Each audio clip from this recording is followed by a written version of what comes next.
Ayun na nga, wala nang intro-intro. Banat kagad tayo dito sa Kingdom of Antipolo, straight to the wonderful, majestic place of Buso-Buso. Siyempre, mawawala ba sa eksena ang Philippine Whooper na si Tito Wang? Speaking of magical ability ni Tito Wang, abasa yan, typically proven na yan pagdating sa mga loop-loop. Simula ng Luzon, Tagos ng Visayas Avenue, tapos slip over sa Mindanao Avenue to feel brand new with Alden Richard. Wow, kalabaw. Dahil quit bike na ang inyong lingkod at tinatamad tayong lumayo, pumedal-pedal at tumanghod sa pagdating ng tamang pagkakataon, minabuti ko na lang hanapin ang natatagong hiyas-linis sa aming bayan, pero bago makarating sa natatanging likaso, hoy, ahon muna, excuse me, nasa Antipolo ata tayo, wala sa MOA, BGC at Ross Boulevard, kaya magtiis ka, che. Now it's lusong time at hindi mo na itatanong kaibigan ko na dito sa Antipolo City, mayaman kami sa katubigan, pinasikat na inulugang taktak, sabay lalayo tayo ng onti sa lugar kung tawagin ay mainit. Oh yeah, mainit, kaliwat kanan mainit, harap at likod mainit, it's getting hot in here. Hi! Kung nagtataka kayo kung bakit mainit, kasi mainit talaga mga tao dito, bawal nga magkatitigan at baka magkainitan, Diyos, kasi nga naman yung mga bukal nila dito naglalabas ng mainit na tubig, kaya tinawag na mainit.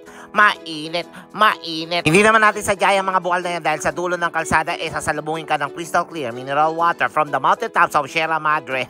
Isang maliit na lagoon at tsak may ilab ka from the moon and back na pack the pack. O ayan, nakahanap na tayo ng spot at meron din tayong mga kasabay na excursionista from their home base, Antipolo Padilla Gate 1 and 2 and beyond. Shout out to all of you guys. Ang menu natin ngayon ay gagawa tayo ng Bacham Gambas, yung madalian lang, yung parang laban ng gagamba, pag nainip ka pipitikin mo para tapos na yung laban. Ready, get set, go na natin ang mga rekado. Simulan na natin sa mga basic ingredients na paggawa ng gambas: red bell pepper, ceiling green, bawang, sibuyas at luya na may kalamansi para sa ating kilawing Gigi mamaya. Para naman sa salsa special, kailangan natin ng toyo ng jowa mo, suka, banana ketchup, liquid seasoning at customer service extra oyster sauce. Set up na natin ang luto-luto na parang Rubik's Cube. Kapag nasa jungle forest ka, we don't follow instruction in cooking. Buhos mo na lahat na recados kahit hindi pa alphabetical order. Importante ay maluto agad silang lahat. Hala! Basta ngayong araw na to kakain tayo ng food na daraan talaga sa apoy. Kakasawa na rin ng mga delata at easy quick panawid gutom without satisfaction. Guaranteed laman tiyan lang pero sablay naman sa lasa.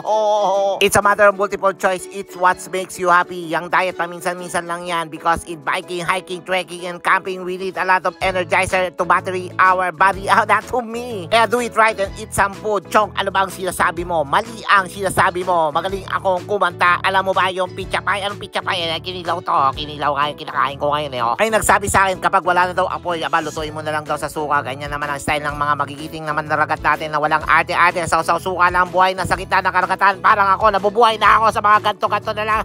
A perfect bite. Wow, kalabaw, gambas at kinilaw inside the blue small lagoon. Priceless moment of my life. Magsisilig na ako.